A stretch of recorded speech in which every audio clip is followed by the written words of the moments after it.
Hello friends, welcome to my YouTube channel. So friend, आज हम इस वीडियो में डिस्कस करने वाले हैं टॉपिक जिसका नाम है मोडाल्स, जिसे मॉडल भी कहते हैं। तो जो भी आप बोलना चाहो वैसे ही। जो मोडाल्स है वो किस वर्ड से बना है? तो ये मूड वर्ड से बना है, यानी कि जब भी हम कोई बात करते हैं तो अलग अलग टाइम पर अलग अलग थॉट्स होते हैं, ठीक है, अलग अलग मूड होता है। और उसी के अकॉर्डिंग क्या है, जब हम वर्ड का यूज़ करते हैं तो उन वर्ड्स को मोडाल्स कहते हैं। जैसे कि यहाँ पर कैन दे रखा है, तो आपके जो पेपर है उसमें फिलिंग द ब्लैंक्स के रूप में ये क्वेश्चंस आएंगे। टोटल 8 जैसे आपको मॉडल्स के क्वेश्चन दे दिए जाएंगे और आपको वहाँ पर वर्ड भरना होगा कि कौन सा मॉडल यहाँ पर आएगा, इस तरीके से।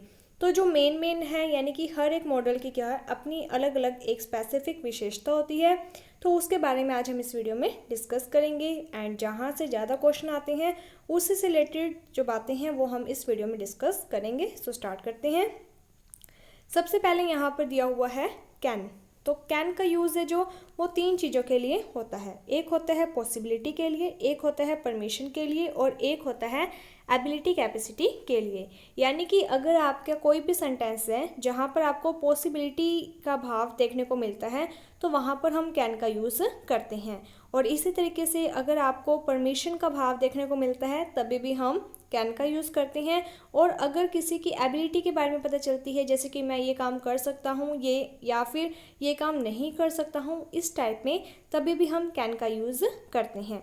अब जैसे पॉसिबिलिटी वर्ड है, ठीक है। अब ये जो पॉसिबिलिटी है इसके लिए क्या है कि बहुत सारे वर्ड का यूज़ किया जाता है। जैसे कि कैन का भी यूज़ करते हैं पॉसिबिलिटी के लिए, और कुड का यूज़ भी करते हैं, मे का यूज़ भी करते हैं, माइट का यूज़ भी करते हैं और मस्ट का यूज़ भी करते हैं।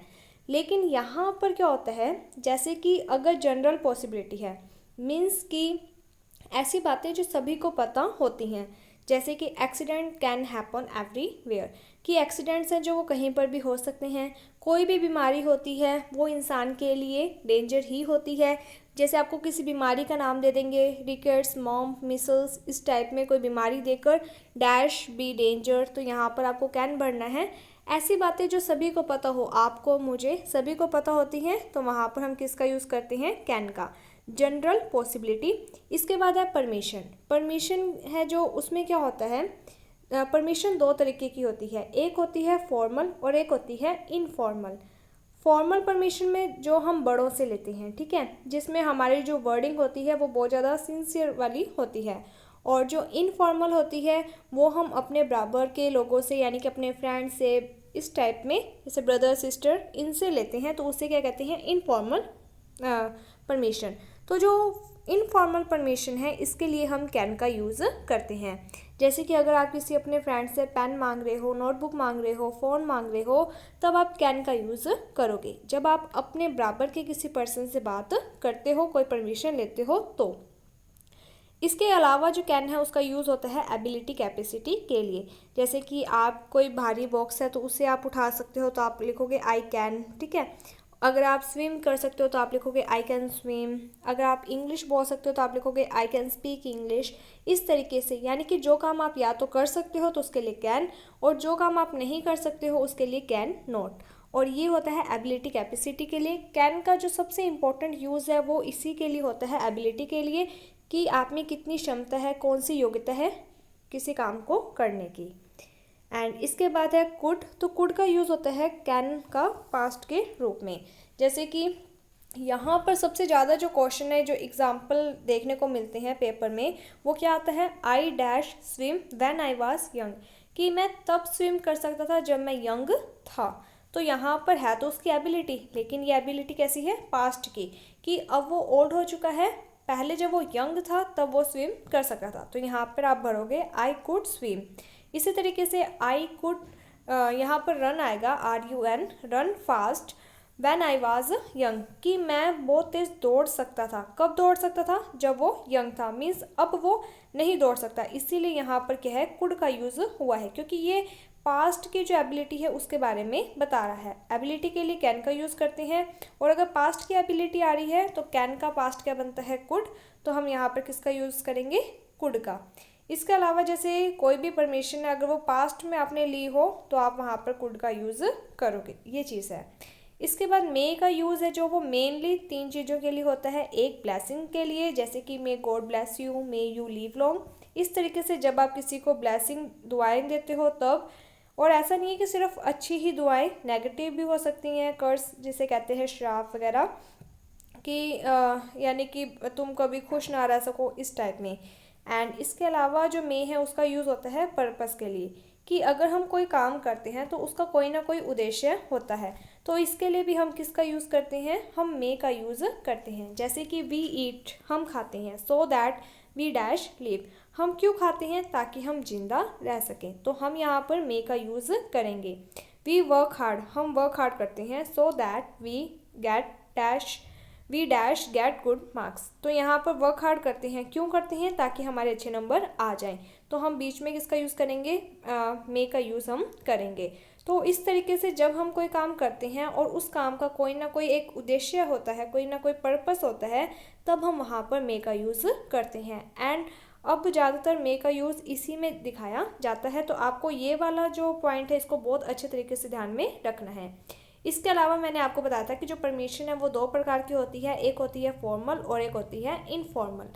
तो जो फॉर्मल परमिशन होती है, जो हम बड़ों से लेते हैं, तो वहाँ पर हम मे का यूज़ करते हैं। जैसे कि अगर आप स्कूल में कभी भी रूम में आते थे, टीचर से परमिशन लेते थे, तब आप क्या कहते थे, मे आई कम इन, ठीक है। इसी तरीके से कोई भी परमिशन लेते थे जब आप टीचर से, बड़ों से, तब आप मे का यूज़ करते हो। तो अब आपको समझ में आ गया होगा कि मे में अगर परमिशन के रूप में तो 2 तरीके से, अगर फॉर्मल है तो हम मे का यूज़ करेंगे, अगर इनफॉर्मल है तो हम कैन का यूज़ करेंगे। इसके बाद जो परमिशन होती है उसमें भी जैसे 5 ऐसे वर्ड हैं, मॉडल वर्ड, जिनका हम यूज़ करते हैं, तो वो मैं आपको लास्ट में बता दूंगी ताकि आप कंफ्यूज मत होना। जो मेन है, यानी कि जिसमें मे का यूज़, जैसे ब्लेसिंग्स है तो मे का ही यूज़ होगा और किसी भी मॉडल्स वर्ड का यूज़ नहीं होगा। पर्पस अगर आ रहा है तो भी मे का ही यूज़ होगा, किसी भी मॉडल वर्ड का यूज़ नहीं होगा। इसी तरीके से जैसे फॉर्मल परमिशन है तभी भी मे का ही यूज़ होगा, किसी और वर्ड का यूज़ नहीं होगा। तो पहले मैं ये चीज़ बता रही हूँ कि एक जो मॉडल वर्ड की अपनी खुद की जो विशेषता है, पहले हम उसे कवर करेंगे। इसके बाद जैसे माइट है, तो माइट क्या है, मे का पास्ट, कि जहाँ जहाँ हम मे का यूज़ कर रहे हैं, अगर वहाँ पर हमें पास्ट की फॉर्म मिलती है तब हम माइट का यूज़ कर सकते हैं। जैसे कि यहाँ पर हमने लिखा था गॉड ब्लेस यू, अगर यहाँ पर ब्लेस की जगह ब्लेस्ड लिख दो, ईडी लगा दो, तो ये वर्ब की सेकंड फॉर्म बनती है, तब हम यहाँ पर माइट का यूज़ करेंगे। इसी तरीके से अगले सेंटेंस में पर्पस के रूप में हमने लिखा था वी ईट, अगर ईट की जगह मैं सेकंड फॉर्म का यूज़ करूँ वी एट, तो हम मे की जगह किसका यूज़ करेंगे, माइट का यूज़ करेंगे। तो वो चीज़ है कि अगर आपकी वर्ब चेंज होती है, भाव वही है, तो आपको मे की जगह क्या करना होगा, माइट करना होगा। इसके बाद है मस्ट का यूज़। मस्ट का यूज़ कब करते हैं, जब कोई काम कंपलसरी हो करना, ऑब्लिगेशन हो, यानी कि इस काम को आपको करना ही पड़ेगा। अगर आप ये काम नहीं करते हो तो आपको फ़ाइन वगैरह लग सकता है, कोई भी जैसे आपको पनिशमेंट मिल सकती है, तो इस सब के लिए आपको वो काम करना ज़रूरी होता है। तो जहाँ पर परमिशन, यानी कि आपको फ़ाइन लगे या फिर पनिशमेंट मिले, तो उस काम के लिए हम किसका यूज़ करते हैं, मस्ट का। जैसे कि आपको स्कूल टाइम पर आना चाहिए, यूनिफॉर्म पहन कर आना चाहिए, स्कूल की जो फ़ीस है वो टाइम पर भरनी चाहिए, ठीक है। आपको ट्रैफिक रूल्स को फॉलो करना चाहिए, क्योंकि अगर आप रूल्स को फॉलो नहीं करते हो तो आपका टैक्स चालान कट जाएगा, इस तरीके से। तो वो सारी बातें किस में आएंगी, मस्ट में। एंड इसके बाद है शुड। शुड में क्या होता है, जहाँ पर मस्ट में ऑब्लिगेशन है कि आपको ये काम करना ही पड़ेगा, और शुड में क्या होता है कि आपकी इच्छा है, आपको करना है तो आपको कर लेना, अगर आपको नहीं करना तो वो आपकी इच्छा है, यानी कि आपको एडवाइस दी जाती है, माननी है या नहीं माननी वो आपके ऊपर डिपेंड करता है। जैसे कि आपको हरी सब्जियां खानी चाहिए, आपको बड़ों का कहना मानना चाहिए, आपको सुबह उठते हुए सभी को गुड मॉर्निंग विश करना चाहिए, इस तरीके की बातें। उसके बाद है वुड। वुड का यूज़ होता है जब हम किसी से रिक्वेस्ट करते हैं तो हम वुड का यूज़ करते हैं। जैसे कि would you move a bit please, कि आप थोड़ा सा उधर खिसक सकते हो, तो हमने प्लीज़ वर्ड का यूज़ कर लिया है। अगर जैसे आपको ऑप्शंस दे दिए जाएँ और वहाँ पर वुड ना हो, तब आप कुड का यूज़ भी कर सकते हो। इसी तरीके से कुछ वर्ड्स हैं जो कि फिक्स्ड हैं कि इन वर्ड्स के साथ वुड का ही यूज़ होता है। जैसे कि यू लाइक टी और कॉफ़ी, ठीक है, तो यहाँ पर यू लाइक आ गया ना, तो हम बोलेंगे वुड यू लाइक। इसी तरीके से यू माइंड, आगे कोई सेंटेंस दे रखा है तो आप क्या लिखोगे, वुड यू माइंड। इस तरीके से ये वर्ड्स का यूज़ होता है। इसके बाद है नीड। नीड का मीनिंग क्या होता है, ज़रूरत। तो जिस भी सेंटेंस में आपको ऐसा कुछ लगे कि आपको यहाँ पर ज़रूरत वर्ड भरना है, तब आप नीड का यूज़ करोगे। जैसे कि आपको संडे को ऑफिस आने की ज़रूरत नहीं है, तो you need not come to office on Sunday, इस तरीके से। तो हम वहाँ पर किसका यूज़ करेंगे, नीड का, क्योंकि यहाँ पर ज़रूरत वर्ड का सेंस आ रहा है। इसी तरीके से डेयर, सॉरी यहाँ पर डेयर के आगे आवश्यकता लिखा है तो ये गलत है। डेयर का मीन्स होता है साहस। तो डेयर के लिए क्या आएगा, जैसे कि तुम्हारी हिम्मत कैसे हुई, मेरे से बिना परमिशन किए तुम यानी कि रूम में आ गए या मेरा फ़ोन यूज़ कर लिया, इस तरीके से। How dare you to touch my phone without my permission. अगर इस टाइप का सेंस आता है जहाँ पर साहस की बात आती है, तब हम डेयर का यूज़ करेंगे। इसके बाद नेक्स्ट है ought to। ought to का यूज़ कब होता है, जब मोरल ड्यूटी हो, यानी कि नैतिक कर्तव्य है कि आपको ये काम करना चाहिए। जैसे कि we ought to love our country।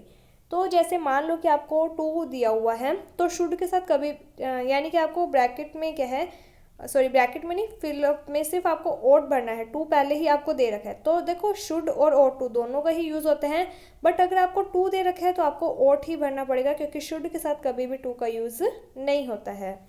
And जितने भी मोडाल्स वर्ड होते हैं, इन सब के बाद में वर्ब की फर्स्ट फॉर्म का ही यूज़ होता है, इसे आप थोड़ा ध्यान में रखना। इसके बाद है विल। अगर आई और वी, जैसे मान लो कोई सेंटेंस है जिसमें आपको डिटर्मिनेशन का सेंस मिल रहा है, मूड मिल रहा है कि मुझे इस बार अच्छे नंबर लेकर ही आने हैं, मुझे इस बार 60% नंबर बनाने हैं एमए में, इस टाइप का अगर आपको सेंस मिल रहा है, ठीक है, तो जहाँ पर आपका डिटर्मिनेशन है कि मुझे ये काम करना ही करना है, तब आप आई और वी के साथ क्या है, विल का यूज़ करोगे। और अगर आपको यहाँ पर ही, शी, इट या कोई और वर्ड दे रखा है तो आप शैल का यूज़ करोगे। इसी तरीके से अगर आप यानी कि किसी से प्रॉमिस कर रहे हो किसी बात को लेकर, तो अगर आपको स्टार्टिंग में आई और वी दे रखा है, तब आप आई और वी के साथ विल का यूज़ करोगे, अदरवाइज आप शैल का यूज़ करोगे। टेंस में क्या होता है कि आई और वी के साथ शैल का यूज़ होता है और बाकी सब के साथ विल का यूज़ होता है। मोडाल्स में ये थोड़ा चेंज होता है, हमें सेंटेंस का जो सेंस है, जो मूड है, उसके अकॉर्डिंग ये जो वर्ड होता है मोडाल्स वर्ड, इसका यूज़ करना होता है। तो जहाँ पर भी डिटर्मिनेशन होगा, प्रॉमिस होगा या फिर धमकी, जैसे आई विल किल यू, तो आई और वी के साथ विल, और अदर्स जितने भी वर्ड्स होते हैं इन सब के साथ शैल का यूज़ होता है। एंड इसके अलावा जो शैल है उसका यूज़ जो आई और वी के साथ कब होता है, जब सिर्फ फ्यूचर में कोई बात है जो कि नॉर्मल फ्यूचर टेंस के रूप में आई और वी के साथ शैल का यूज़ होता है। अदरवाइज मोडाल्स जो होते हैं उसमें आई और वी के साथ हमेशा विल का यूज़ होता है। कहाँ कहाँ होता है ये मैंने आपको बता दिया। जैसे इसके साथ ही एक आता है कि अगर जैसे किसी को लीगली मना किया जाए कि आप यहाँ पर नहीं आ सकते हो, ये जो प्रॉपर्टी है वो सीज है, तो कहीं ना कहीं क्या है कि लीगल रूप से वहाँ पर मना किया गया है, तब हम वहाँ पर शैल का यूज़ करते हैं। तो यहाँ पर एक सेंटेंस बनता है जैसे कि ट्रांसपासर शैल बी, इस तरीके से नॉट अलाउ, तो वहाँ पर हम शैल का यूज़ करते हैं क्योंकि वो जो चीज़ है वो लीगल के रूप में यूज़ की जाती है। तो इस तरीके से आपके मोडाल्स हो चुके हैं। मैंने मेनली आपको जो मेन थे जिसमें ज़्यादा यूज़ होता था जिन सेंटेंस में, वो मैंने आपको सभी करवा दिए हैं। इसके अलावा जैसे मैं आपको थोड़ा बता देती हूँ परमिशन को लेकर कि जो परमिशन है उसके लिए 5 मोडाल्स वर्ड का यूज़ होता है। मान लो कि परमिशन ही पॉसिबिलिटी के लिए, जैसे मान लो कि कोई बात है जिसकी पॉसिबिलिटी 99% है, ठीक है, जैसे कि आसमान में बहुत ज़्यादा काले बादल हैं, बारिश होगी ही होगी, तो यहाँ पर क्या है कि 99% पॉसिबिलिटी है, तो हम यहाँ पर किसका यूज़ करेंगे, मस्ट का यूज़ करेंगे। लेकिन अगर जो पॉसिबिलिटी है वो 90% हो जाए, यानी कि ऐसी पॉसिबिलिटी जो जनरल हो, सभी को पता हो लगभग, तब हम किसका यूज़ करते हैं, तब हम कैन का यूज़ करते हैं। और अगर कोई ऐसी पॉसिबिलिटी है जो कि 50% है कि कोई काम हो सकता है भी और नहीं भी, आपको ऐसा लगता है कि ये चीज़ हो सकती है, लेकिन ज़रूरी नहीं है कि सभी को ऐसा लगता हो, तो उसके सेंस में क्या होता है, तब हम मे का यूज़ करते हैं। तो इस तरीके से जहाँ पर पॉसिबिलिटी का फ़र्क होता है कि जहाँ पर स्ट्रॉन्ग पॉसिबिलिटी है वहाँ पर मस्ट का थोड़ा कम ये जनरल पॉसिबिलिटी होती है तब हम कैन का यूज़ करते हैं, और अगर 50% पॉसिबिलिटी होती है तब हम मे का यूज़ करते हैं। और एक आता है रिमोट पॉसिबिलिटी। रिमोट पॉसिबिलिटी यानी कि बहुत ही कम चांस है, 2% चांस है कि ये काम हो जाए, अदरवाइज़ कोई चांस नहीं है, तब हम माइट का यूज़ करते हैं। तो इस तरीके से पॉसिबिलिटी के सेंटेंस में अलग अलग जो सेंटेंस होता है उसके अकॉर्डिंग अलग अलग मोडाल्स वर्ड का यूज़ किया जाता है। सो होपफुली आपको ये चीज़ें समझ में आ गई होगी। अगर आपको कोई भी डाउट है तो आप हमें कमेंट सेक्शन में बता सकते हो, आपका डाउट दूर कर दिया जाएगा। अगर आपको ये वीडियो अच्छी लगी है तो like my video, subscribe my channel. Thank you friends for watching my video. Thank you.